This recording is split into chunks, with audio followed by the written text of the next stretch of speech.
Welcome back to the Chaos and Carry-Ons podcast, the podcast where the only thing more unpredictable than airport security is our snack stash on a layover. And we are your two favorite hosts. I'm Shelby. And I'm Stephanie, and today we're tackling all the things you need to know about flying right now. We're going to talk about TSA tips, toddler meltdowns, global entry. Is TSA PreCheck really worth it? We're going to cover it all. So grab your carry-on and maybe a snack. It might be a little chaotic, but let's dive in.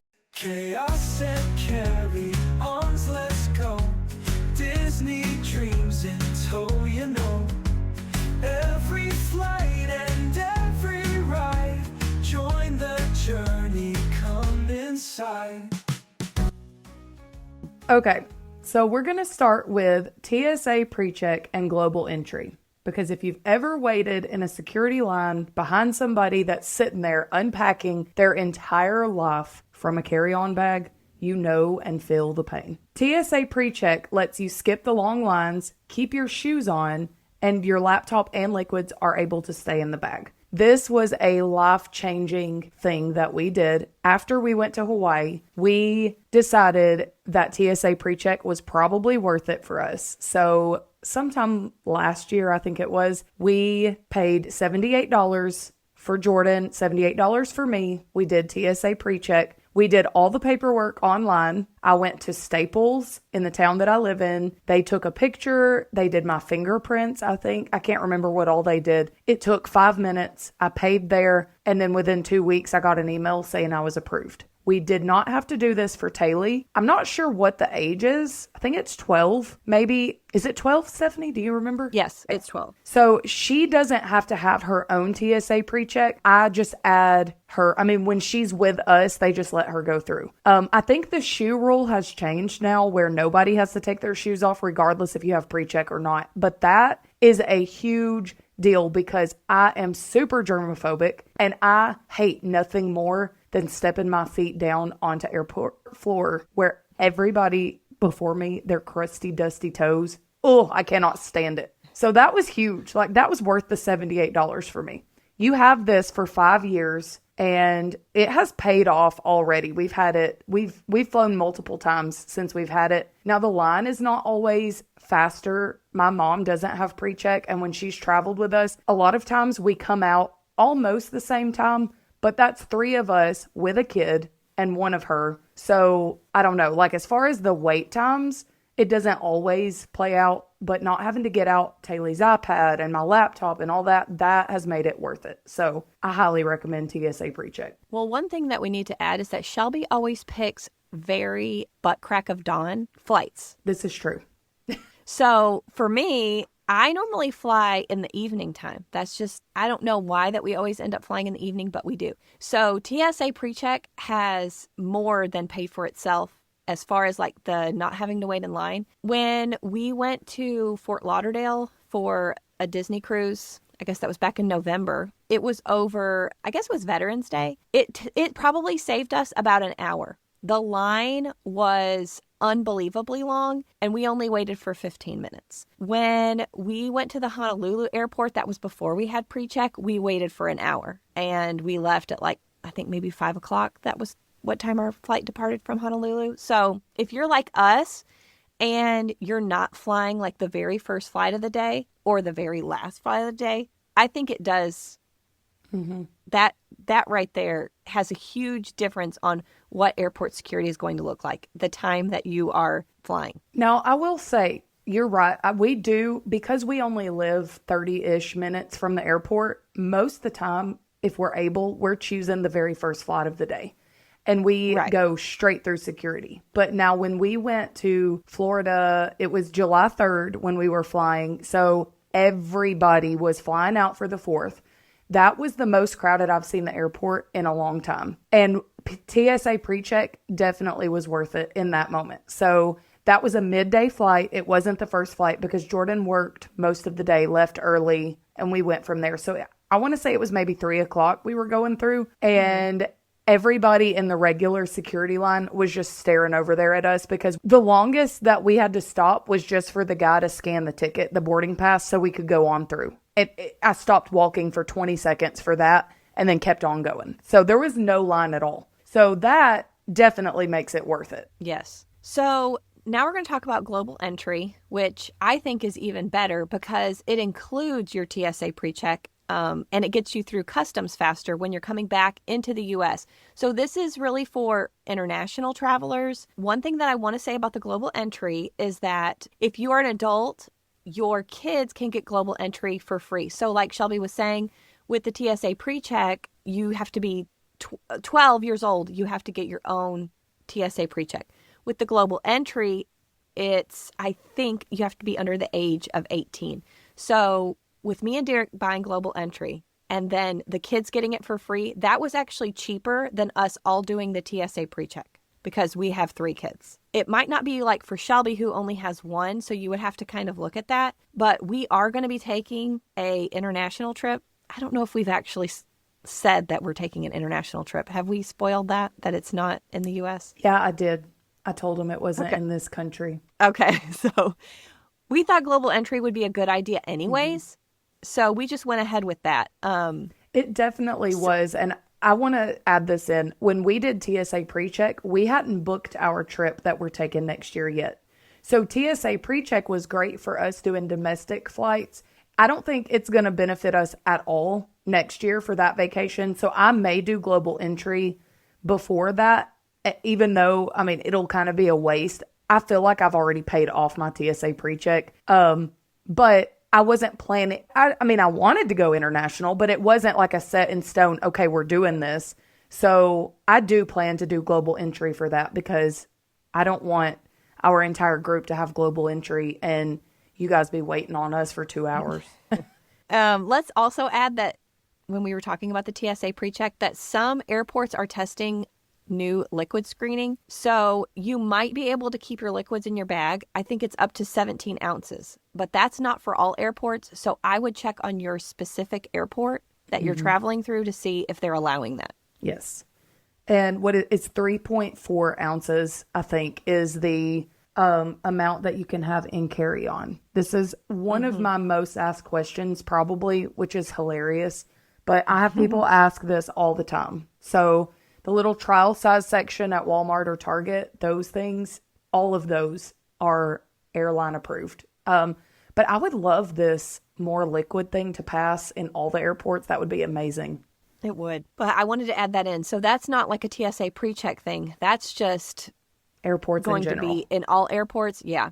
But if you see that little headline, you can bring liquids now. Check the airport. Otherwise, you're going to be throwing away a large size of, Sun Bum or hand sanitizer. I've had to do that. I've had to ditch a bunch of things that I forgot. Sunscreen. On our honeymoon, we flew to California, and I had sunscreen, and it was the aerosol can, like the big one. Brand new. I just bought it. Sunscreen is too expensive for that. Like, it made me sick, but... So something that was just released, I think it was the day after we flew back from Orlando last month. I was so disappointed, which it didn't really matter for us because we have PreCheck, but Orlando is one of the airports that's doing this now. They are introducing new family lines for TSA, which if you have kids and you've ever flown, TSA PreCheck or not, it is so stressful. Being in the airport makes me feel like I'm on Amazing Race. Regardless if I have 5 hours before my flight or 5 minutes. Let's be real, I've never had just 5 minutes. But, I mean, if I did, like that panicky feeling from the minute that I'm starting to check my bags, getting my boarding pass, like I feel like I'm in a hurry. This rushy feeling, I hate that feeling. But then you have a kid, and like I said, before we had PreCheck, getting out the iPad and the snacks and all this stuff. And all these people looking behind you, maybe they're on a work trip and they just have one little briefcase or whatever.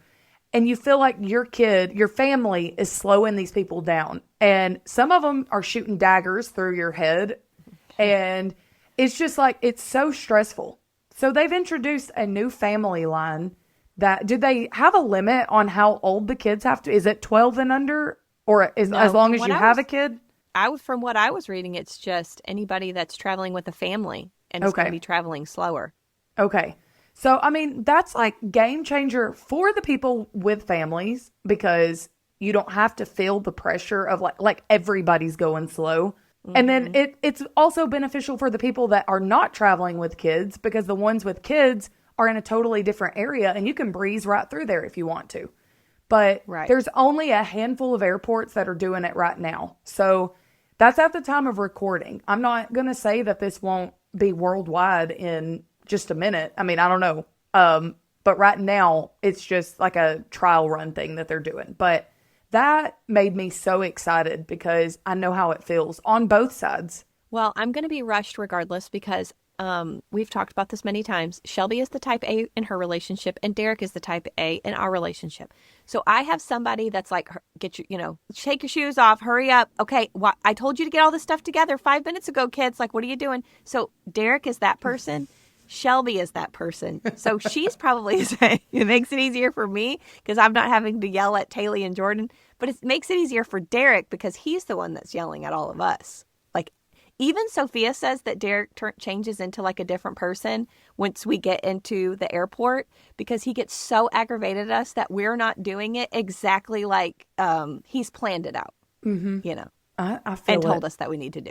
But you know what's funny? If Derek and I went on a trip, it would be more chaotic probably than even bringing the 3-ring circus. Like, I mean, that's just how it is with 2 type A personalities. Somebody's still not doing something right. But yeah, I mean, I totally feel that. Yes. So I'm always the one that's like, chill out. We're on vacation. It's going to be all right. I think Jordan is also that type that's definitely like, chill out. We're on vacation. But anyways, it would benefit people like Derek who are, and like you said, who you're not feeling like these people are waiting on us, where I'm off in La La Land at that point. I've totally disassociated to try to calm myself down for whatever jitters that I have on the flight. We're going to talk about that in a minute. But the next thing that we need to talk about is that you now have to have a real ID at the airport.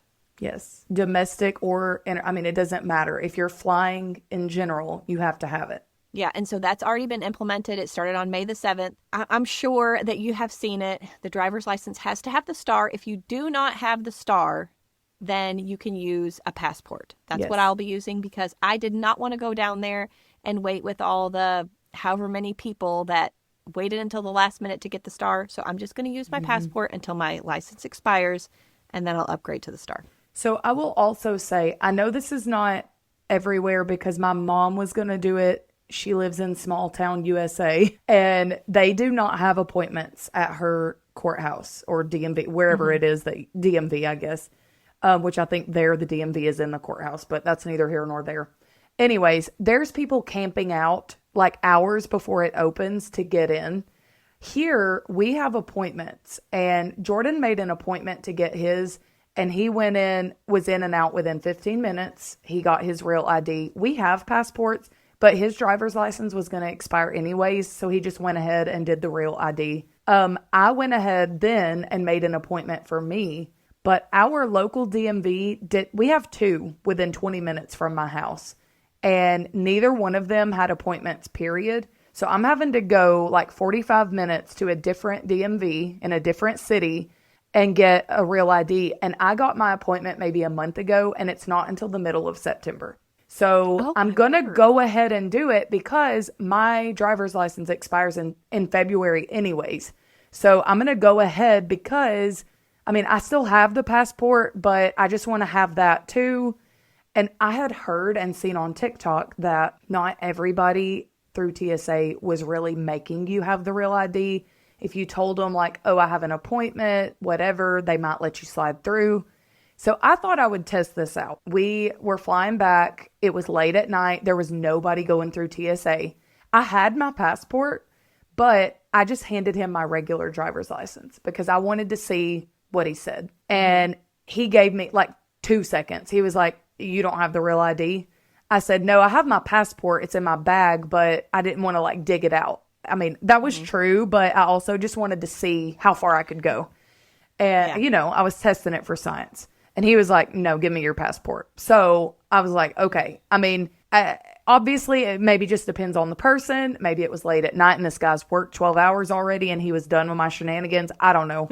But I did have to put down my backpack, dig out my passport. It was fine. I knew I had it. I just wanted to see. So, Yeah. and I even had somebody tell me like a couple weeks later, we were talking about the Real ID, and she was like, oh, well, I've seen that, like, you can still go through, it's fine. And I was like, no, I mean, I tried it. Again, it may depend on the person and the situation, but I would just rather be safe than sorry. Yes. So the next thing that we need to talk about is, what time do I get to the airport? I think Shelby probably gets this if the person who's planning a trip with us has never been on a flight before, or maybe you've never been on an international flight. So for us, again, we live within 30 minutes of the airport. And now that we have TSA PreCheck, it really honestly depends on the time of day that my flight is. If I'm getting the first flight or the last flight of the day, I try to get there like 90 minutes before. An hour and a half is my safe spot for those flights, because that gives us, like, I allow like 30 minutes to check the bags if we're checking bags, go through security, find the gate, like figure out which area of the airport our gate is. And then that usually gives us about an hour to use the bathroom, stretch our legs, like walk around, get food, snacks, hello, overpriced water. But, you know, like that's the things that we do. So I allow like no less than 90 minutes if we have the first or last flight of the day. If I'm flying midday, especially if it's a holiday weekend or something like that, I don't allow less than 2 hours. I mean, 2+ hours. And I've heard international flights, you go for more like 3 hours. I don't know. I'll let you know in a year. So I'll let you know what our experience is then. I've been international, but I haven't ever flown international. So I'm not really sure, but I've always heard 3 hours. So I want to add this in, and I don't think that people realize this, but I know that somebody that this happened to. If you are checking bags, this is going to make a difference. So if you are carrying on luggage, you could show up and literally Home Alone style and run on. If you are checking bags, you have to be there. I think it's 45 minutes to an hour before to check your bags, or they will not take your bags. Yes. So don't let that be you, that person that's going to show up 30 minutes before the flight. They are not going to take your bags. I don't know exactly what happens if you just have to leave your bags there, but I know that they do not take the bags. I could be wrong, but I think I've also heard this happen to somebody. I'm pretty sure they go out on the next flight to that city. I think it's not your flight. I'm pretty sure that's what happens. If it's too big for you to do a carry-on, I think that's what they do. So don't let that be you. Get to the airport at least, I'm going to say, like Shelby said, 90 minutes. That gives you enough time to get that bag checked if the line is long, to get through security if the line is long, and still have maybe a minute or two to grab a water and a snack and get on board. When we went to Hawaii, I think we talked about that we were running late for the airport, and that was very scary. We had to park in valet. We got through security. We got through everything. Derek stood in line at Shake Shack, and we walked on the plane. Like, he walked from Shake Shack, walked right onto the plane because we were running late. And that was us getting there 90 minutes before. Yeah. But it was really also, it was midday though, right? It was. I think the flight was at 2:00. Okay. That's what I thought. So another question that I get a lot is about layovers. And layovers, I'm not a fan, honestly, if it's like a quick, short flight. Now, when we went to Hawaii, I planned a layover. I don't know that we could have flown direct from Nashville anyways. I think you can fly direct from Atlanta, but I couldn't fly direct from here. I would have to go Nashville to Atlanta. So it it was going to be a layover regardless. Layovers, especially if you have kids. Well, if you have kids, again, 90 minutes. You're going to hear me say 90 minutes probably 1,000 times on this podcast, but 90 minutes, I would do no less than an hour and 15 minutes. You'll be pushing it because flights are almost always delayed. If it says it's going to land at 3:30, it's probably going to be 3:45. That gives you time. We have had layovers in Atlanta where our plane lands. We're running through the airport. We're getting on that little subway thing that they have to go across to another section of the airport to catch our connecting flight. And it's a mess. So 90 minutes is really ideal. We've had flights where we had a layover in Vegas and we got off one gate and literally it was the next gate and we just walked right over there and went right back on the other plane. But we've also had to sprint across the airport. So if we have extra time and everything, all the stars align and it's a perfect flight, we land, we get off, and we still have an hour to kill, we'll go get lunch, use the bathroom, do all the things, stretch our legs, walk around. But I did that purposefully on the flight to Hawaii because I wanted time. The way our flights were timed, we were going to eat lunch. It was 30 minutes of Taylor just running back and forth through the aisleways, and I just let her do it because I knew she would sleep on the next flight, and it worked. So I think if you don't have kids, you could possibly get by with a little less, but I would say 90 minutes to 2 hours would be the best ideal layover. Yes, because you also have to factor in, I did not factor this in, when you have a layover that you have taken a stroller and you've taken it up to the gate, you have to wait on that stroller. And that's essentially why we ended up missing our connection from Chicago to Nashville on the way back from Hawaii, was because we had to wait on the stroller, and it took them 15 minutes to bring me the stroller, and we only had 30 minutes, and it took us 20 minutes to walk to the next gate. That's a very large airport. Mm-hmm. If you're going to have a stroller and you're going to have all the things, do not do an hour layover. You really need 90 minutes at the very, very least. You'll still probably be running, but maybe you won't. Another tip is to make sure before you come to the airport that you are downloading shows for your kids to watch on the plane. I've made that mistake. I don't know if Shelby has too. You're trying to connect to the airport Wi-Fi. It's very overloaded. I'm going to use that word. Everybody's connected to the airport Wi-Fi, so don't rely on it to get there and then download your kids' shows right before you're walking on the plane. They're going to be really upset with you because they're not going to have anything to watch. We make a habit when we get out all the devices the night before we leave and we're charging everything up. When we get her iPad out to charge it, that's when she even knows to go then and download her shows. Whatever, if there's a show or a movie you want to watch, you download it now. You're not going to get it later. But we fly Southwest a lot, and they have the Southwest website. It's like the free in-flight movies and shows. There's some really good movies on there. So, I mean, if you don't download it, check with your airline. I know not every airline does free stuff like that, like the movies and shows. I think most of them probably do, but check that because, I mean, that would be an alternative to that. You could also download your favorite podcast to listen to. Yes. I have one more thing I want to add in here for flights, layovers, anything when traveling with kids. Small toys, preferably new toys that they've never seen before, snacks, favorite snacks, and all of your chargers. That is another thing because if you use all your devices on a flight and then you have a layover, you can charge them up real quick before the next flight. Not every plane has the USB charging ports. I think all the newer ones do at this point, but we were on an older plane a few months ago and that one did not have charging ports. So there's my other tip. Okay, cruisers. And I booked, I think, 2 cruises just this week. So if you're cruising, do not book your flight too early in the morning thinking that you will make your flight. It will not happen. Customs can be very congested coming off of the ship. Just an array of things can end up going wrong. I will say, like I said before, the Fort Lauderdale airport was insane coming back into Fort Lauderdale and trying to get on that flight. Like, I could not believe. Basically, it was all cruisers that were coming off of cruise ships and going through Fort Lauderdale airport. You can also go to Miami airport if you're coming off of Everglades, but I've heard that they have the same thing. So just make sure that you give yourself plenty of time. I think that they say no earlier than 11:30. Is that right? I always say noon. We've flown 11:30 before, or like 11:50. It was between 11:30 and noon. Noon is my sweet spot. My parents just got back from Alaska and they flew home from Canada. The cruise ended in Canada and they were going from there to Denver. And they were doing Royal Caribbean, which I've never done Royal.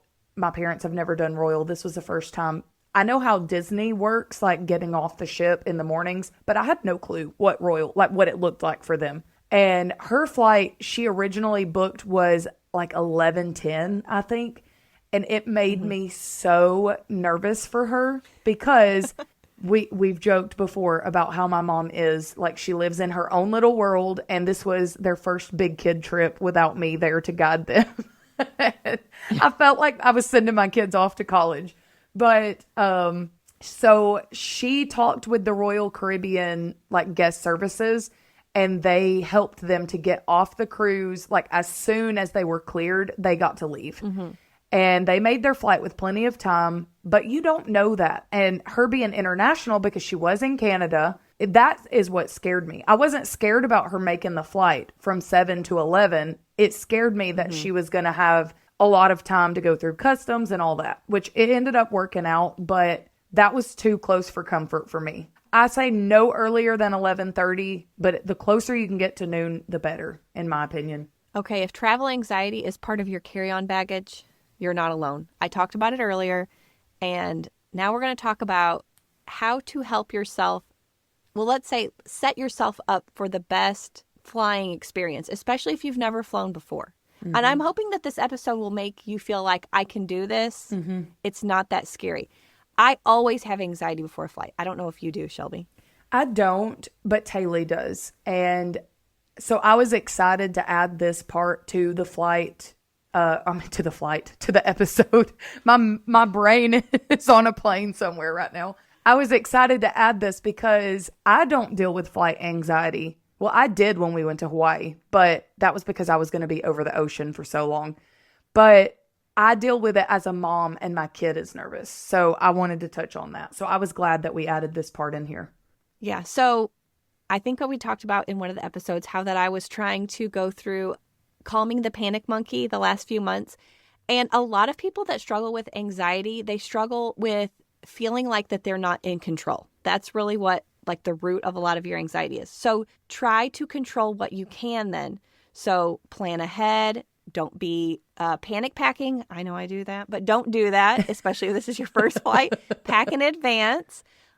Print all your boarding passes out. Leave early, so that you're having less rush. That's going to make you feel less stressed if you're not rushing, and it's like Home Alone. Because I've totally had the Home Alone experience. And if you live further from the airport than we do, I would even recommend, like, I know you guys drive up to Nashville for most of your flights. That's a 2-hour drive from your house.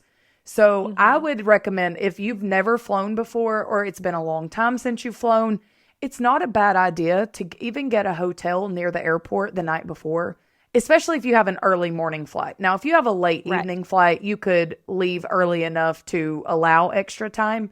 But Nashville traffic is the new Atlanta traffic. So if you're going through a big city to get to the airport, especially if you have an early morning flight, I would recommend going the night before. I also think that, like I said, I dealt with flight anxiety when we were going to Hawaii.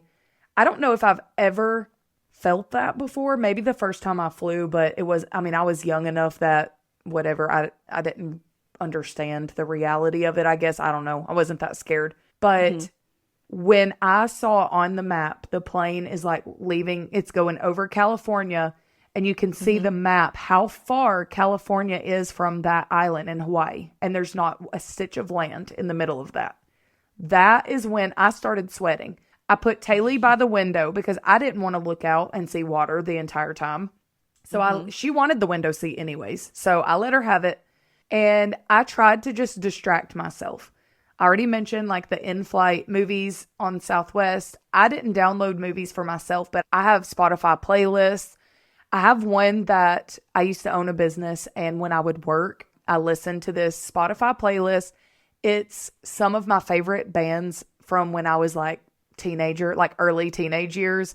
A lot of like John Mayer, Gavin DeGraw, like those songs are like comfort to me. I don't know. It's just like nostalgic. And so that's what I played to, like, I don't know. It just, in my mind, I wasn't doing what I was doing. I don't know. I got to leave and go to my happy place. I don't know.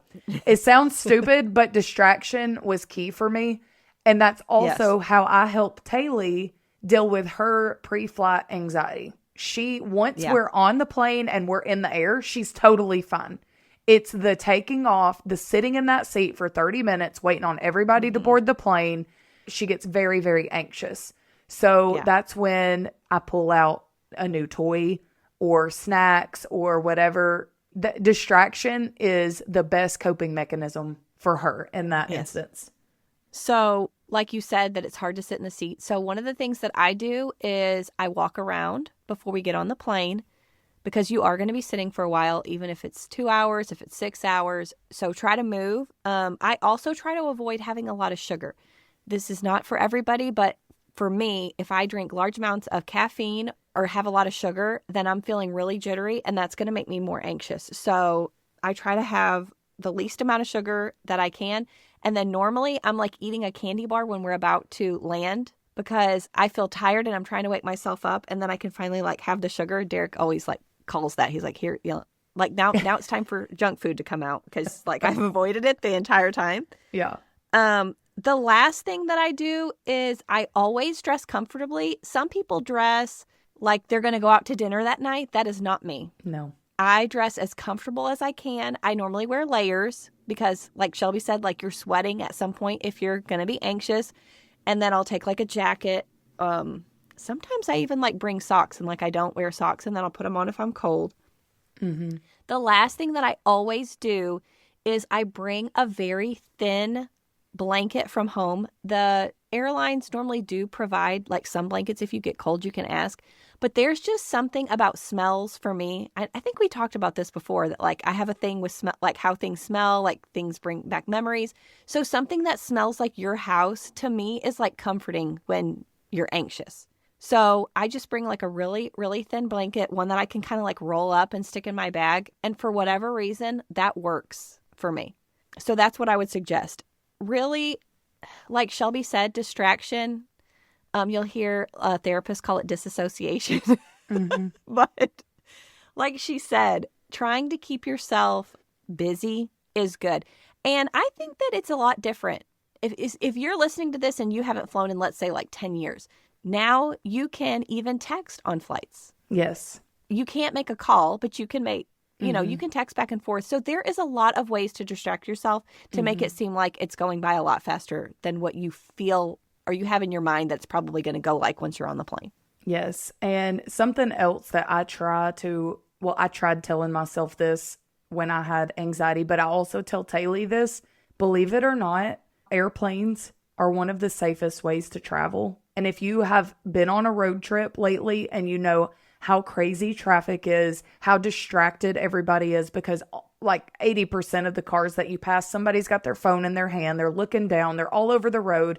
Airplanes, I mean, that's honestly, yeah, things happen, but it's so much less frequent than car wrecks. So there's that. That's something that I try to tell her and that I tell myself too, is like, this is so much safer. So there's that. So whether you're jet setting to Europe or hopping a quick flight to just visit family, a little planning goes a long way. It can save you a lot of stress, which is hilarious coming from me because everything is planned like to the minute. But I'm telling you, it's so much less stressful if you have a loose plan, but don't get crazy if your plan doesn't go to plan. I mean, that's the biggest takeaway here is have a loose plan, get there early, plan ahead, but don't cry if your plan falls apart because it happens, especially if you have kids. Yes. You can even go so far as to planning as to look up what food that you're going to eat in the airport. Listen, your girl does that. Yeah. Same. I always decide ahead of time, go and look at what terminal you're going to be in. Look at what the food is. Like I said, if you have a lot of flight anxiety, it's going to help because you're not going to have to think about it when you get there. Then you already know this is what my options are and this is what we can get. Mm-hmm. Just make sure that you have your real ID. If you're going to have your TSA PreCheck, make sure that it's on your ticket. We didn't talk about that, but I have done that before where my ticket did not have my TSA PreCheck on it, and then I had to go stand back in the line. So make sure that when you print your ticket out, if you have TSA PreCheck, if you're going to get it after listening to this episode, make sure that when they print your ticket out, it says TSA PreCheck on it. I think we said show up early and never underestimate the power of a thin blanket. So thank you guys for listening to another episode of Chaos and Carry-Ons, where the only baggage that we carry is emotional. No, I'm just kidding. So we'll catch you next time. And until then, may your flights be on time and your luggage never lost. But if it's not, that's where the fun begins. Bye. Bye. Thanks for listening.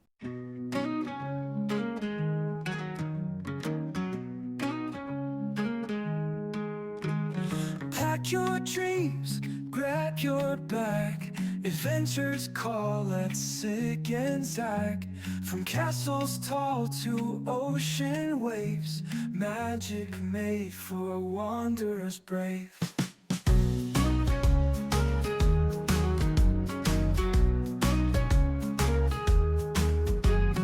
Theme parks light up the night, starry-eyed in sheer delight. Board the ships, set sail and see endless tales and fantasy. Chaos and carry-ons, let's go. Disney dreams in tow, you know. Every flight and every ride, join the journey, come inside.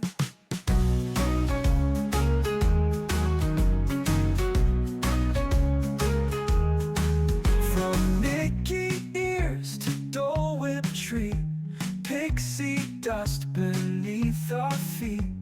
Through the lands and sea we roam. Feel the wonder, feel at home. From rope drop to the fireworks show, lose yourself in the joyful glow. Cruising waters, feeling free. Every twist's a memory. Chaos and carry-ons, let's go. Disney dreams in tow, you know. Every flight and every ride, join the journey, come inside.